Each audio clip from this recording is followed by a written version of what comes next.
telling the future. Yeah. Oh yeah. So you know that's coming. Yeah, well, he brought it up later when he met him again. He said something like when he was like standing over a dragon, and then he's like, "Did I slay it?" And the guy's like, "I don't know." Like, and he didn't really go into more detail there, but So Darren Targaryen, is that Egg's older brother, right? One of his older brothers, or how is he related to him? Yeah, yeah, the Targaryen tree is so weird. Yeah, I know. It's there's 90 Aegons, so it's impossible.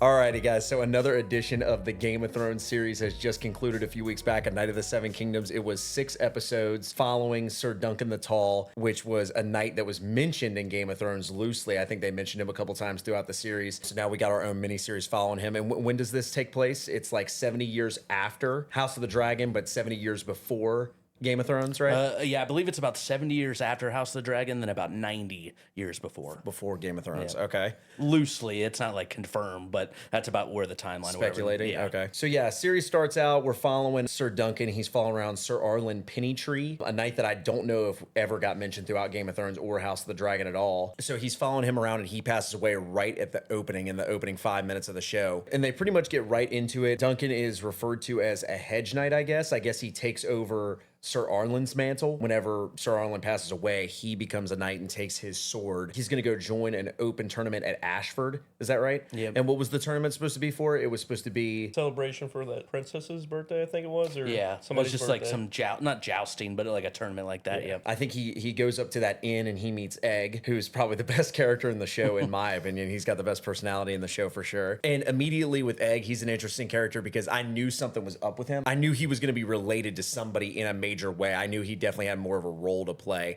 than just following Duncan around. Who did he meet in the inn there? Which prince was Darren.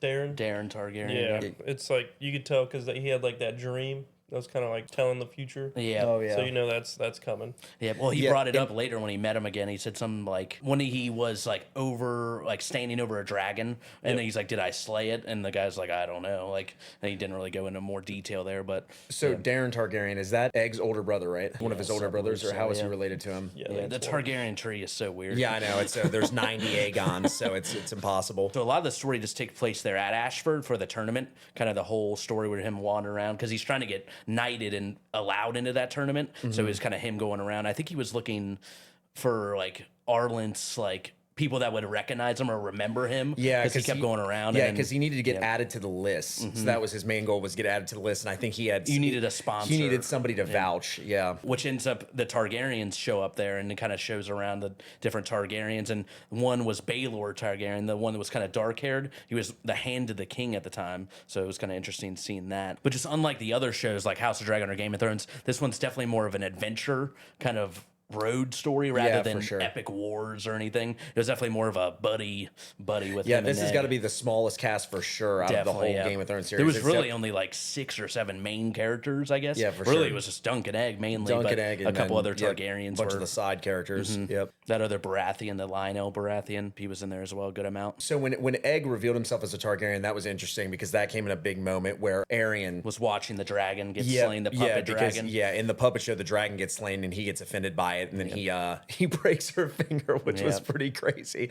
And then that set Dunk off, and then Dunk obviously went after him. Yeah, and then he was getting captured, held down, and then Egg walked in. And, it seemed like they were going to behead him, and then Egg stepped in and then revealed who he was and told them to stop. He knew the guards all by name, so that was interesting. That because came the whole time Egg kept he knew his history. He was always bringing up knew knights way and kings. too much. He knew like how the whole tournament worked and the whole backstory, and he knew way too many people. It seemed like he had connections. So, but yeah, overall, I liked the show. I mean, I felt like it was a good pace. There was not much filler or like random scenes. I mean, a lot of the episodes were like 30, 35 minutes. So I feel like it moved at a good pace. And I feel like it did not last that long. Yeah, it surprises me for HBO that they chose to do a series this short. Yeah. I thought it was going to be like minutes. 10 episodes an hour long, like what we're accustomed to from Game of Thrones. But or even if it was like 6 1-hour episodes. Yeah, I know, rather but than 6 30-minute episodes. Yeah, that was kind of interesting to me. I didn't realize it was going to be that short. But then again, I didn't even know if it was going to go a second season. So I thought it was just like a I believe they mini-series have confirmed a second season, or it's definitely like on getting the cards. picked up for one. Yeah.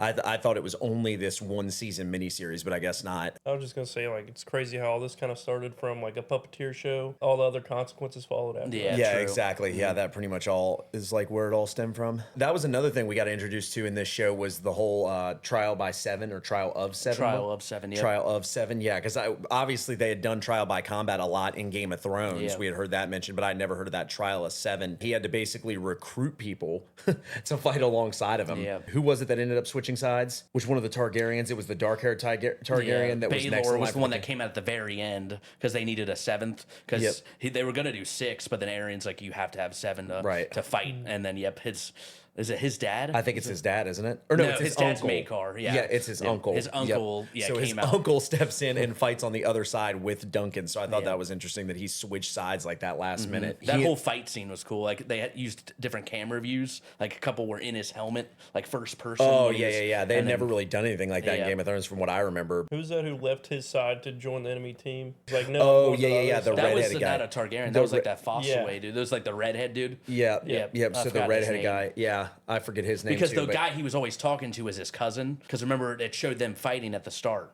Like that redhead dude and hit that because he was Yeah. kind of beating up on him. He's like, "Fight me now!" Like, yeah, challenge me. Yeah, they were all kind of sparring, and then I know Fossaway was the family name, but I forgot. I know Stefan, I believe, is the cousin, like the dark haired. And then they had another redhead dude who did switch in that final fight. Yep. Yeah, because he, I don't remember if they said where he got offered, but didn't they offer him a kingdom?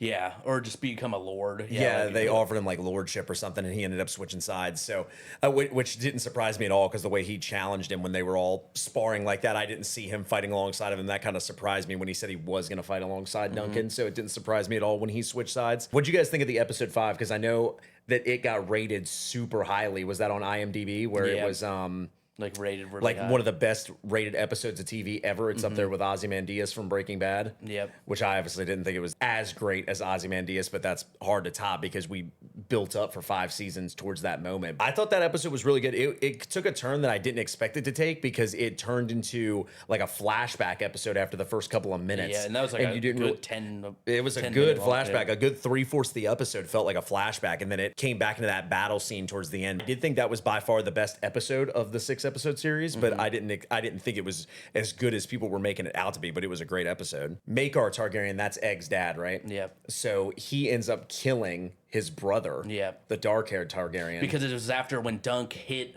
Aryan in like the leg, and he's like, "Son," like, and he was like yelling, and then he was trying to get over there, and Baelor was kind of fighting him, and he ended up hitting him in like the back of the head, back of the helmet with that like malice thing, and yeah, that was pretty crazy. Because at the end, when he took off his helmet, there was a big gash, a big back- chunk in the back of his head. I think the missing. helmet was keeping him Was alive, keeping it together. And then once they took out, Once off he his took helmet, ripped yeah. his helmet off, that was You could crazy. kind of tell too, because when he was talking, he was kind of not like Yeah, gibberish, he but he didn't was like seem didn't he, make sense. Yeah, he didn't what was seem all the saying. way there. He definitely Yeah. something was off, and I thought he was just super tired or just super worn down. But no, he was clearly on his last legs. God, yeah, and then So yeah, that dead. was crazy. I did not see that coming. Did they so, say yeah, he his would be own the brother new hand killed of the him. king? I don't think they even brought that up, right? Because it's No, the 'cause king it- I picks it. Yeah, because it was so quick, and it was like nearly at the end of the last Yeah. episode. And Or then was it the end of episode 5? into episode 5. Yeah, so it was at the end of the episode, and I don't think they ever said. Yeah, I don't who- think they ever brought it up again in episode 6 because there was that like funeral, the Targaryen funeral, which Right. we've seen a few times, but Yeah. they never like brought that up or anything. Who from this show is related to people that we know in Game of Thrones? Well, obviously they're all related, but where are we at in the timeline, like the family tree? How is Egg related to Daenerys and the Mad King? Yeah, He's got to I be believe- grandpa or great grandpa, I think maybe, he's of the Mad grandpa King. of the Mad King. So then what? He would be the great grandfather of Daenerys. Daenerys, yeah, that makes sense. So wait, who is the Mad King's dad then? It's Jaehaerys. Technically, in the book, I think it's Jaehaerys, but in the show, in like Game of Thrones season 1 or 2, that Aemon, Maester Aemon, the one at the Night's Watch, he said it was. Oh, his, the one that meets Jon Snow. Yep, they kind of made Yeah. a error there because they said Egg was the father. Game of of the Thrones Mad make King. a writing error? Never. But they said Egg was the father of the Mad King, but in the books, it's supposed to be Jaehaerys. But yeah. For a second there, when we were watching the show, I didn't know where we were. I didn't know where we were at in the timeline. But they met that random witch lady in the town that was predicting their futures. Yep. and she said that everybody would celebrate when Egg died. Yeah. So she basically said that he was going to make everybody mad in the future, and everybody would celebrate But his I death. thought, where I've seen, I don't know if this is true, but like comments, like I thought they said he was a good king, like Egg was. That's what I was thinking. So that Yeah, threw so I me don't off. think So that's what made me actually think he true. was the Mad King. But that Yeah. was before I realized where we were at in the timeline of how far before we were of Game of Thrones. Like how Egg like snuck away at the end there and didn't tell his father. Was his dad not going to let him go? No, he didn't want him to go. Yeah, no. Yeah, he didn't want him to go, but no, he wanted him to squire for Duncan, didn't he? He wanted him to be with Duncan, but I think Duncan wanted to take him on all of his adventures and not treat him like he was Targaryen. Like, yeah, in I power. guess not really a Targaryen, but in kind of like the royal family. He Yeah, wanted to completely get him away from the royal family, and then obviously his dad didn't want that. So his dad told him that he wasn't allowed to go if that was going to be the case, and then obviously Egg just snuck away at the snuck end away and at went the with end. him. So I was like, oh, maybe his dad had a change of heart. But then obviously the way Yeah, the show because it ends, cuts, the last scene is him saying, "Where did he say again?" Yeah, he he was- said like, "Where's he at?" Or like, yeah, he was like, "Where's my son? Where's He my was son? Yeah. Screaming. Yeah. So yeah, that was interesting because I thought maybe he had a change of heart, but then apparently not. So Egg just ended up sneaking away and going with Dunk to begin with. Yeah, I think for season 2, they're probably gonna start off trying to like chase after Duncan and Egg just to get his son back. Well, as yeah, far they're gonna as- have to track Egg down. So Yeah. yeah, they're gonna be trying to get him back. So that we'll see how that goes. I wonder if they'll blame Duncan for that at all, or if they'll think that Egg snuck away and just went with him. True. But they'll probably be mad at Duncan regardless because he just took him and went with him. yeah, because I haven't read the books or anything, but yeah, with Joffrey in Game of Thrones saying like 4 pages, Sir Duncan the Tall. I'm just curious, in the like, Knights book. because he's really just getting started now at the end of season 1. So I Yeah, think because season I 2 was could be I a was sitting lot. there thinking there's no way he's gonna die by the end of this. Even when I thought it was just a 1-season miniseries, I was like, there's no way he's gonna die by the end of this. Because I remember when Joffrey was telling Jamie in Game of Thrones, he said 4 pages for Sir Duncan, and he must have been a good man or something, Yeah. or he must have been something special. So I figured he's definitely got more of a story to tell. It's so crazy how quick they did the character development within 30-minute episodes. They were able to make Yeah. us care about Good Duncan writing. and Egg more than I care about a lot of other characters in Game of Thrones and House of the Dragon, that's for sure. So they definitely cooked. It definitely moved at a really good pace. Even though the first 2 episodes seemed kind of slow and sort of seemed like it was kind of developing the story, it moved really quick. Yeah. All right, guys. So overall ratings out of 10, where'd you guys have it at? I would have the show probably at like a 9 out of 10, maybe 8.5 at the least. It cooked for a Yeah, it was 6-episode good. series. I love the swear. characters. They were I in thought their it moved at bag. a really good pace. Yep. So I would give it a 9. Yeah, it definitely was not a drag to get through. It definitely went through really quick. The 30-minute episodes obviously helped, but yeah, I would probably give it 8.5, teetering on 9. I'd give it like a solid 9. I'm excited for the adventures of Sir Duncan and Egg. Hopefully we get to see Fire more. duo. Alrighty, guys. So that is pretty much it. That is our final thoughts on A Night of the Seven Kingdoms. Pretty quick review just because it was a really quick series, but super easy to get through and super enjoyable. If you guys liked it, let us know down in the comments below, and we'll be back soon with another video. All right, guys. Peace.